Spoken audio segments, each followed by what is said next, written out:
Well, this is an interesting topic to talk about, and I'm going to do my best to articulate this as succinctly as possible, but there's a lot here, so let me see how I do.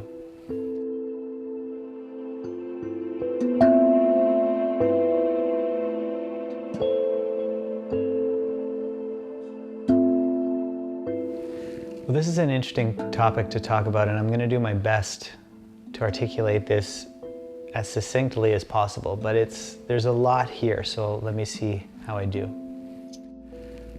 One thing that people experience as they move through their psychedelic healing experiences, and 5-MeO-DMT is often just like a very direct version of this, but people have this experience of recognizing and healing these very deep wounds they have. You know, things like nobody appreciated me when I was young, or I was bullied in high school or in elementary school, or mom didn't love me, or dad didn't see me. And these core wounds end up being these motivators that make people very high performers. So a lot of people we work with are, you know, from the outside in, are crushing it at life kind of thing. You know, they're making tons of money, or they're very successful, or they're, you know, internet famous or full-on famous. They're really the peak performers in their group, or in their industries, or in their sort of areas of the world. But what's going on underneath is that no matter what they achieve, they continue to feel empty. They continue to feel, and in fact, as they become more successful, they actually start to feel more and more hollow.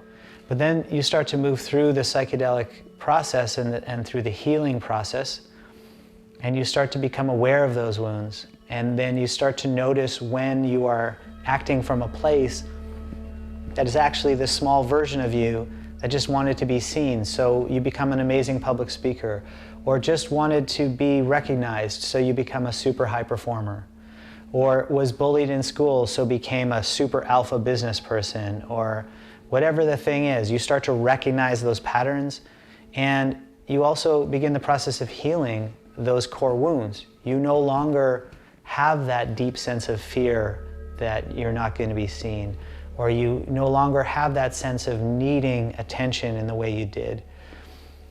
And what that often leads to is the motivation you felt to do these things that you've been doing, they just disappear, or they just drop off kind of precipitously, and you're left feeling like, well, I'm not even sure what I'm supposed to do now. And sometimes people around you will, you know, kind of say like, what happened? You know, you used to be so awesome at this, or you used to be such a high performer, or you used to be crushing it, and you're not going nearly as hard. What's wrong with you? When in fact, you're actually feeling more peaceful than maybe you've ever felt in your life. But you are in this sort of trough where the motivation that you used to get from these core wounds is gone, and you need to come into a place of wholeness where you can start to be motivated by by something real, by love, by a sense of service, by a sense of, you know, the joy of seeing others thrive and empowering others.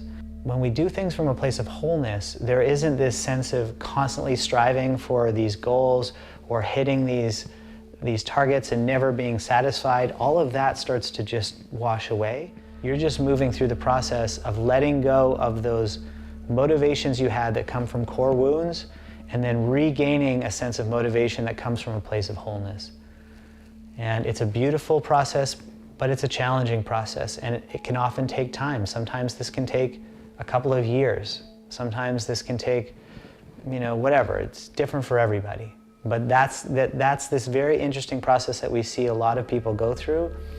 And just to know that if you're in that lull, it's now looking at what is really meaningful to me? What are my true values? What kind of impact do I want to make on the world? How can I show up in service, and how can I show up in love? And when you connect with those two, with service and love, man, being out in the world is effortless. Achieving is effortless, and it doesn't leave you feeling empty at the end of the day. You end the day feeling full. And it's a beautiful transformation to move through. So hopefully that's helpful if you're somewhere in that journey.